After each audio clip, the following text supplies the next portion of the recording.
Level 1. The young one. You're 13 years old and you live in a neighborhood where red means something, not just a color, a flag, a claim. You've watched the older guys on your street your whole life. They call each other family. They call outsiders something worse. Your older cousin got jumped in 2 years ago. Now people don't look at him funny anymore. They nod.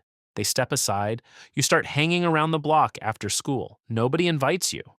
You just show up enough times that you stop being a stranger. You carry messages, you watch cars, you learn the difference between a blue rag and a red one, and you learn it can get you killed either way. You make no money yet. This is the audition. The older members watch how you move, whether you talk too much, whether you flinch. You're being measured against a standard you don't fully understand. Level 2. The initiate. 6 months of proving yourself and one night changes everything. They call it getting jumped in. A circle forms around you in a backyard or an alley. The rule is usually a set number of seconds, and for those seconds, everyone in that circle is allowed to hit you.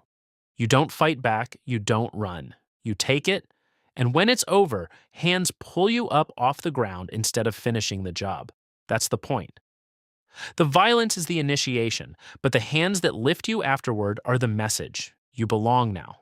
You get a new name, one the streets will know you by from now on.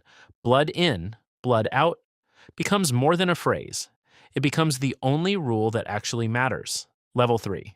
The soldier. You're 16 and you finally have a job that pays. You move product through the neighborhood, corner to corner, house to house. The money is real, more than your mother makes in a week, and it changes how you carry yourself. But so does the risk. Police know your block. Rival sets know your block. You start carrying a weapon, not because you want to use it, but because the alternative is being the one it gets used on. If the set needs muscle for a dispute, you show up. If a rival is caught in your territory, you're expected to respond, and the response is rarely a conversation.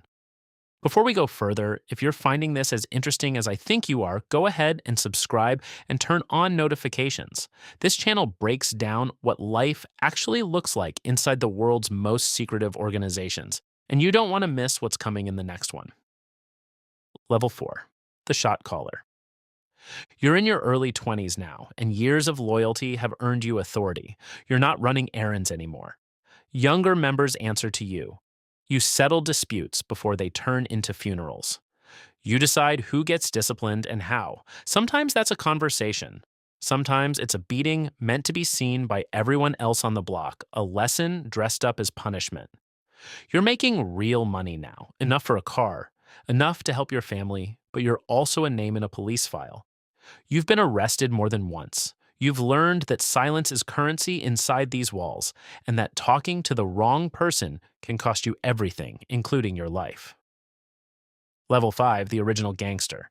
This status isn't given, it's earned through decades of survival.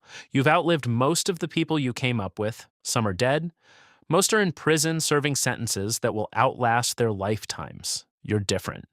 You're smart enough to stay one step removed from the street-level violence now.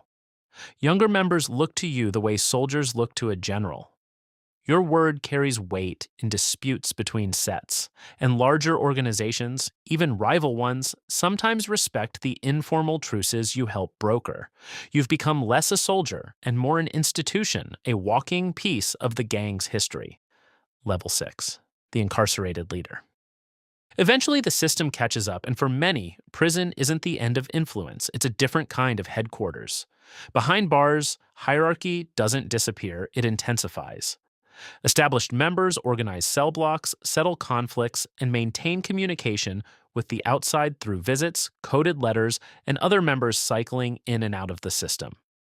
Prison economies run on contraband, and control over that economy translates directly into power. From inside a cell, orders can still shape what happens on a street 3 states away. Freedom is gone, but authority isn't. Level 7. The elder statesman. If you survive long enough, and few do, you reach a level where you're consulted rather than commanded. You're the one younger leaders call when a conflict threatens to spiral into something that draws too much police attention. Gangs like this one were never a single unified command structure. They're a loose network of sets bound together by shared symbols, shared history, and a shared code. And keeping that fragile unity intact becomes your unspoken responsibility. You've buried more friends than you can count. You've spent more years inside institutions than outside them. The life gave you respect. It also took nearly everything else. Level 8. The end. You're older now if you made it this far at all.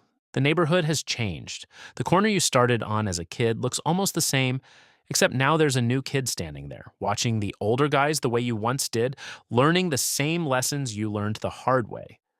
Blood in, blood out was never just a saying. It was a description of the only two exits this life ever really offers. Most people who enter this world enter it as children, drawn in by belonging, protection, and the illusion of family in places where the real thing was never enough. Few ever calculate the full cost until it's already been paid. And somewhere on that same block, the cycle starts again, one new face at a time.